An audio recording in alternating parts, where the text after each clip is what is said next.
बिस्मिल्लाहिर्रहमानिर्रहीम। स्टूडेंट्स, हम जो है वो कम्प्लेक्स नंबर्स का जो फंक्शन है, कम्प्लेक्स वैल्यूड फंक्शन, और उसकी लिमिट जो है उसको डिस्कस कर चुके हैं। अब हम कंटिन्यूटी की बात करते हैं। अब अगर आप जो है वो देखें रियल नंबर के अंदर या रियल एनालिसिस के अंदर या कैलकुलस के अंदर, जो हमारे कंटिन्यूटी जो है वो हम किस तरह डिफ़ाइन करते हैं कि एक फ़ंक्शन किसी पॉइंट के ऊपर कंटिन्यूस होगा अगर उसकी लिमिट एग्जिस्ट करती है, वैल्यू एग्जिस्ट करती है, वैल्यू और लिमिट आपस में इक्वल हो।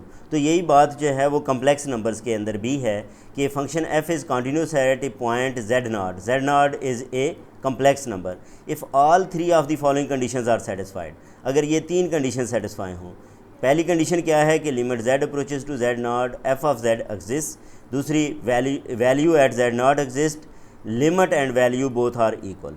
अगर ये तीन कंडीशंस जो हैं वो सेटिस्फाई हों तो उस फंक्शन को, उस कम्प्लेक्स वैल्यूड फंक्शन को क्या कहेंगे? कंटिन्यूस कहेंगे। ठीक है, उसको क्या कहेंगे? कंटिन्यूस कहेंगे। और इस कंटिन्यूटी को जो है वो हम मॉड की डेफिनेशन के अंदर भी जो है वो डिफ़ाइन कर सकते हैं। अब स्टूडेंट्स, अगर हम इसको मॉड की फॉर्म में अगर जो है वो डिफ़ाइन करें तो ये क्या होगा कि for each positive number epsilon, ठीक है, हर एप्सिलॉन, पॉजिटिव एप्सिलॉन के लिए there exist a positive number delta. वहाँ पे क्या है?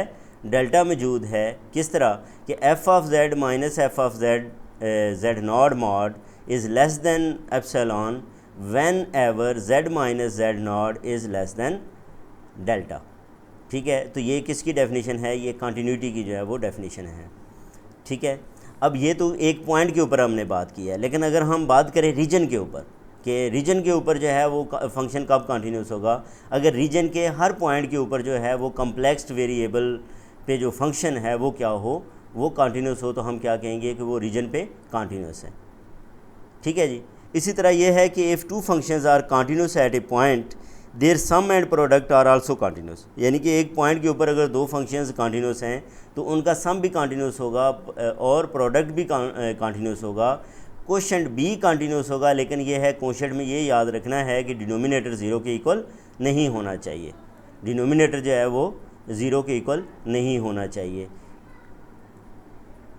फिर स्टूडेंट्स, अगर बात की जाए कंपोजिशन की कि दो फंक्शन का जो कंपोजिशन है एफ ओ जी, जी ओ एफ या एफ ओ जी ओ जी, ये जो सेकंड ईयर में भी आप जो है वो कंपोजिशन ऑफ फंक्शन पढ़ के आ चुके हैं। अगर दो फंक्शंस कंटिन्यूस हैं तो उनकी कंपोजिशन भी जो है वो क्या होगी? कंटिन्यूस होगी। ये याद रखना है। अगर दो फंक्शंस कंटिन्यूस हैं, जैसे ये है कि ये देखें, ये दो फंक्शंस की कंपोजिशन को जो है वो की कंटिन्यूटी को जो है वो यहाँ पे शो किया गया। फिर स्टूडेंट्स, ये हमारे पास एक और थ्योरम है। वो थ्योरम क्या है कि if a function is continuous and non zero at a point z not, अगर फंक्शन जो है वो क्या हो? कंटिन्यूस हो और नॉन ज़ीरो हो एक पॉइंट के ऊपर, जेड नॉट के ऊपर, तो हम कहेंगे एफ ऑफ जेड जो है वो नॉन ज़ीरो है through out the some neighbourhood of that point. ठीक है, वो फंक्शन जो है वो नेबरहुड के अंदर भी क्या है? नॉन ज़ीरो ही है।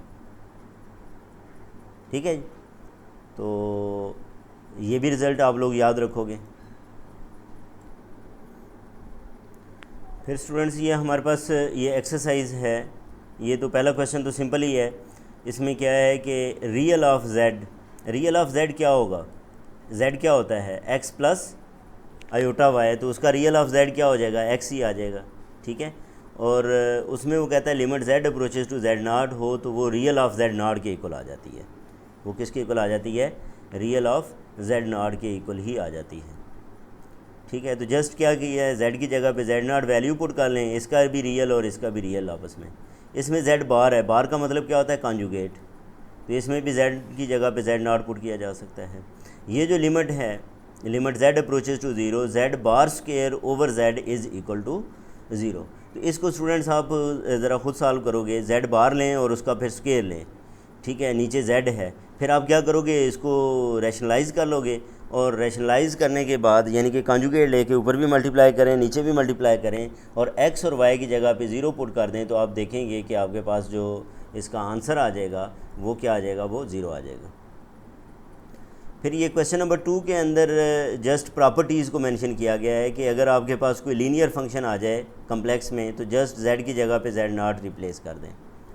यानी कि कोई पॉलिनोमियल फंक्शन है तो उसमें क्या करना है, z की जगह पे z नॉट को रिप्लेस कर देना है। ठीक है जी। इसी तरह इसमें z approaches to 1 minus iota का मतलब ये है कि x अप्रोचेज़ टू 1 है और y अप्रोचेज़ टू -1 है, ये याद रखना है। x अप्रोचेज़ टू 1 और y अप्रोचेज़ टू -1, तो x की जगह पे 1 और y की जगह पे -1 पुट करेंगे तो आप देखेंगे कि ये 1 प्लस आयोटा आ जाएगा। इसके बाद ये क्वेश्चन नंबर 3 है कि p ऑफ z और q ऑफ z ये पॉलिनोमियल दिए गए हैं, ठीक। और अगर आप ये देखें इसकी लिमिट पुट करें, इसकी लिमिट आप लोगों ने फाइंड करनी है z approaches to z not is not equal to 0, ठीक है। इसी तरह इसमें z की जगह पे आयोटा जो है वो रिप्लेस कर दें, आपके पास आंसर आ जाएगा, ठीक है। इसमें भी जो है वो उसने कहा है कि q ऑफ z नॉट ये 0 के इक्वल नहीं है, तो जस्ट आप z की जगह पे क्या पुट कर दोगे, z नॉट की वैल्यू पुट कर दो। और इसके स्टूडेंट्स उसने आंसर भी मेंशन किए हैं कि ये जो क्वेश्चन है जस्ट आप z की जगह पे z नॉट पुट कर दें तो ये 1/z not raise to power n इसका आंसर आ जाएगा। लेकिन इसमें z की जगह पे आयोटा पुट करोगे, z की जगह पे क्या पुट करोगे, आयोटा पुट करोगे, तो इधर आयोटा आ जाएगा, इधर भी आयोटा का क्यूब आ जाएगा। इसको सिंप्लीफाई करोगे तो आप देखोगे इसका आंसर क्या बन जाएगा, 0, क्योंकि ऊपर 0 बन रहा है। ये आयोटा रेज़ टू पावर 4 बनेगी और आयोटा रेज़ टू पावर 4 जो है वो +1 के इक्वल होती है, तो इसलिए +1 -1 क्या हो जाएगा, 0, तो इसका आंसर 0 है। अब यहाँ पे उसने मेंशन किया हुआ है कि q of z not is not equal to 0, तो इसका मतलब ये 0 के इक्वल ना हो तो फिर आप जस्ट z की जगह पे z नॉट पुट कर सकते हो, ऊपर भी और नीचे भी। फिर ये क्वेश्चन नंबर 4 में वो कहता है use mathematical induction to prove the property, यानी कि बहरहाल ये है कि ये आप लोगों ने रिज़ल्ट याद रखना है कि कोई भी पॉलिनोमियल हो उसमें हम डायरेक्ट वैल्यू पुट कर सकते हैं। इसका मतलब ये है कोई भी पॉलिनोमियल हो उसमें हम जो है वो डायरेक्ट लिमिट पुट कर सकते हैं। फिर स्टूडेंट्स ये क्वेश्चन नंबर 5 है, इसको अगर आप देखें तो f ऑफ z आप लोगों को क्या दिया गया है, f ऑफ z दिया गया है z/z बार। और इस तरह का पहले हम लिमिट के अंदर भी क्वेश्चन करके आ चुके हैं कि उसकी लिमिट एग्जिस्ट नहीं करती, ठीक है। z/z बार जो है वो आ जाए, ऊपर बार आ जाए, नीचे बार आ जाए, तो उसकी लिमिट एग्जिस्ट नहीं करती। तो ये भी है कि इसकी लिमिट एग्जिस्ट नहीं करती, ठीक है जी। तो ये आप लोगों ने जो है वो याद रखना है। अब इसको हम स्टूडेंट्स देख भी लेते हैं कि कैसे लिमिट इसकी एग्जिस्ट नहीं करती। मैंने ये कहा कि z/z बार की लिमिट एग्जिस्ट नहीं करती, तो ये हमें f ऑफ z दिया गया था जिसका स्क्वायर है, तो हम क्या करते हैं z की जगह पे x plus iota y put कर लेते हैं, और इधर बार है तो ये क्या हो जाएगा, x माइनस आयोटा y आ जाएगा, ठीक है जी। इसका होल स्क्वायर है। अब हमने लिमिट को चेक करना है, तो लिमिट के लिए तो हमने ये कहा था कि किसी भी डायरेक्शन में लिमिट ली जाए तो उसका आंसर जो है वो सेम होना चाहिए, ठीक है। उसका आंसर जो है वो क्या आना चाहिए, सेम आना चाहिए। तो अब अगर हम z को रखते हैं x 0 यानी कि y 0 कर लेते हैं, ठीक है, तो इसका आंसर हमारे पास क्या आता है, 1 आता है। और ये z 0 y करें तो इसका आंसर जो है वो क्या आता है, ये हमारे पास इसका कैंसिल होके ये भी जो है वो क्या आ जाएगा, 1 आ जाएगा। फिर अगर हम यहाँ पे z की जगह पे x कर दें, स्टूडेंट्स क्या कर दें, z की जगह पे x कर दें, तो ये देखें y की जगह पे भी जो है वो क्या आ जाएगा, x आ जाएगा। y की जगह पे भी क्या आ गया, x आ गया। तो ये क्या बन गया, 1 plus iota over 1 minus iota, इसका होल स्क्वायर। इसके स्क्वायर को ओपन करें यानी कि इसको नीचे रैशनलाइज कर लें, इसका कॉन्जुगेट लेके मल्टीप्लाई और डिवाइड कर लो और सिंप्लीफाई करो, तो ये किसके इक्वल आता है, -1 के इक्वल आता है। तो अब ये देखो इसकी वैल्यू डिफरेंट हो गई है ना। अब जब आप इसकी लिमिट लोगे तो ये -1 आ जाएगा। इसका मतलब ये है कि इसकी जो है वो y = x के लिए इसकी लिमिट जो है वो -1 है, बाकी के लिए इसकी लिमिट जो है वो 1 है। इसीलिए हम ये कह सकते हैं कि limit of f of z as z tends to 0 can not exist, ये एग्जिस्ट नहीं करती। फिर स्टूडेंट्स हमारे पास ये क्वेश्चन नंबर 10 है कि use the theorem to show that. ये थ्योरम हमने 16 नंबर थ्योरम जो है वो पढ़ के आए हुए हैं। बहरहाल हमने क्या करना है, हमारा क्वेश्चन क्या है, ये तो थ्योरम तो साथ लिखा हुआ नहीं आएगा। हमारा ये है कि इसकी अगर आपको कहा जाए कि लिमिट फाइंड करें कि क्या आती है, तो इसका आंसर 4 है। इसकी लिमिट किसके इक्वल आती है, तो इसका आंसर इन्फिनिटी है। इसकी लिमिट किसके इक्वल आती, तो इसका आंसर भी जो है वो इन्फिनिटी है। ये कैसे है, इसको हम जो है वो देख लेते हैं।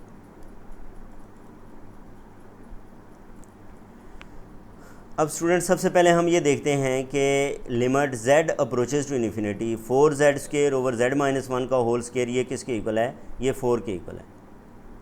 अब हम सबसे पहले इस लिमिट को z अप्रोचेज टू इन्फिनिटी को z अप्रोचेज टू ज़ीरो में कन्वर्ट करते हैं। जब ज़ीरो में कन्वर्ट करेंगे तो ये इनके रेसिप्रोकल्स हो जाएंगे। जहाँ पे भी z था उसकी जगह पे क्या आ जाएगा, 1 ओवर z आ जाएगा। इसकी जगह पे ये 1 ओवर z आ गया, इसकी जगह पे भी क्या आ गया, ये 1 ओवर z आ गया। फिर हम क्या करते हैं, इसको सिंप्लीफाई कर लेते हैं और जब z की जगह पे 0 पुट किया तो इसका आंसर जो है वो क्या आ गया, 4 आ गया। इसी तरह हमने ये लिमिट फाइंड करनी थी, limit 1 approaches to z approaches to 1 over z minus 1 whole cube is equal to infinity. तो हम जो है वो क्या करते हैं, इसमें इसको जो है वो इस तरह लिख लेते हैं कि ये limit z approaches to 1 over z minus 1 इसका जो है वो क्या है, ये क्यूब है। ठीक है जी। तो यहाँ पे हमारे पास जो है वो z अप्रोचेज टू ये ऊपर चला जाएगा, ठीक है। और ये हमारे पास जब z की जगह पे हम 1 को लिखेंगे तो ये 1 माइनस 1 जो है वो किसके इक्वल आ जाएगा, 0 के इक्वल आ जाएगा। तो यहाँ पे जो हमने स्टूडेंट्स ये सेक्शन 16 में अगर आप देखोगे तो वहाँ पे हमने ये डिस्कस किया था कि अगर इस टर्म का रेसिप्रोकल ले लिया जाए तो इसकी जो लिमिट है उसका हम आगे जाके रेसिप्रोकल ले लेंगे। जैसे इसकी लिमिट अब 0 आई है तो इसके रेसिप्रोकल की जो है वो लिमिट किसके इक्वल आ जाएगी, इन्फिनिटी के इक्वल आ जाएगी। ठीक है। फिर ये स्टूडेंट्स के limit z approaches to infinity z square plus 1 over z minus 1 इसका जो आंसर है वो क्या है, वो इन्फिनिटी के इक्वल है। ठीक है, वो किसके इक्वल है, इन्फिनिटी के। तो हम क्या करते हैं, z अप्रोचेज टू इन्फिनिटी की बजाय z अप्रोचेज टू 0 कर लेते हैं। ये अगर करेंगे तो ये z जो है इनके रेसिप्रोकल्स आ जाएंगे। इनके क्या आ जाएंगे, z की जगह पे 1 ओवर z, इधर भी z की जगह पे 1 ओवर z। तो इसकी z अप्रोचेज टू 0 का आंसर हमारे पास क्या आया है, 0 आया है। तो इसका मतलब इसका आंसर किसके इक्वल आएगा, इसका रेसिप्रोकल होगा। और इसका रेसिप्रोकल क्या है, 1 ओवर 0, और वो किसके इक्वल है, इन्फिनिटी के इक्वल। तो ये प्रूव हो गया। फिर स्टूडेंट्स ये क्वेश्चन नंबर 11 है। इसके अंदर ये बताता है कि टी ऑफ z अगर हमारे पास ये फंक्शन हो तो इसकी limit z approaches to infinity ये इन्फिनिटी के इक्वल होती है कब, if c is equal to 0 हो। फिर इसकी लिमिट जो है वो इक्वल होती है a ओवर c के, और इसकी limit z approaches to minus d over c करें तो ये किसके इक्वल है, इन्फिनिटी के, if c is not equal to 0। तो ये हम देखते हैं ये कैसे ये वाले आंसर्स आते हैं।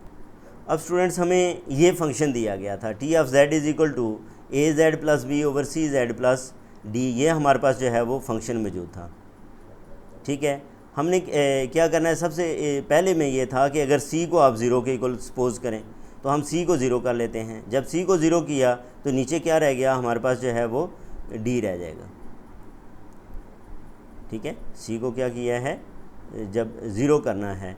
तो अब यहाँ पे ये देखें, सबसे पहला काम तो जो है वो हम ये करते हैं कि limit z approaches to infinity हमने फाइंड करना है, तो हम लिमिट z अप्रोचेज टू 0 कर लेते हैं। उससे होगा क्या, ये जो t ऑफ z है फंक्शन, ये 1 over t of 1 over z हो जाएगा, यानी कि इसका रेसिप्रोकल हो जाएगा। ठीक है जी। अब उससे क्या होगा कि ये देखो, ये जो हमारे पास एक तो ये है कि ये टर्म्स उल्ट जाएंगी, यानी कि ए z plus b over c z plus D की बजाय क्या होगा, ये आ जाएगा सी जेड प्लस डी ओवर ए जेड ओवर ए जेड प्लस बी। एक काम। दूसरा काम हमने ये करना है कि z की जगह पे क्या करना है, हमने 1 ओवर z रिप्लेस करना है। जब इस z की जगह पे आप क्या करोगे, 1 ओवर z रिप्लेस करोगे तो आपके पास ये फॉर्म बन जाएगी c plus d z over a plus b z. फिर z को आपने 0 पुट कर देना है, तो ये z को 0 पुट करें तो ये आपके पास क्या आ गया, c ओवर a आ गया है, और c भी उसने क्या दिया गया है, 0। तो ये c को 0 पुट करें तो इसकी लिमिट किसके इक्वल आ जाएगी, 0 के इक्वल आ जाएगी। हमारे पास जो है वो कंटिन्यूटी से रिलेटेड जो है वो थ्योरी थी, और इसमें से इंशाल्लाह जो है वो मैं MCQs भी जो जनरेट होते होंगे वो भी अगली वीडियो के अंदर जो है, ये डेरिवेटिव्स के बाद एज ए होल जो जहाँ तक हमने पढ़ा है, ठीक है, इस चैप्टर के जो है वो पूरे के जो है वो MCQs वो इकट्ठे ही जो है वो साथ साथ मैं बना रहा हूँ, तो वो इकट्ठे ही जो है वो एक वीडियो के अंदर जो है वो शेयर कर दूँगा। अब यहाँ पे नेक्स्ट हमारा बहुत ही इंपॉर्टेंट टॉपिक आ रहा है, जहाँ से असल जो है वो कम्प्लेक्स वेरिएबल्स जो हैं या कम्प्लेक्स नंबर स्टार्ट होते हैं, और वो हैं डेरिवेटिव्स। और डेरिवेटिव्स की बुनियाद पे हमने इसकी एनालिटिसिटी को जो है वो चेक करना है, और यही सेंटर एनालिटिक फंक्शन ही कम्प्लेक्स नंबर के अंदर सेंट्रल रोल जो है वो प्ले करता है। अपना ख्याल रखें। अल्लाह हाफिज़।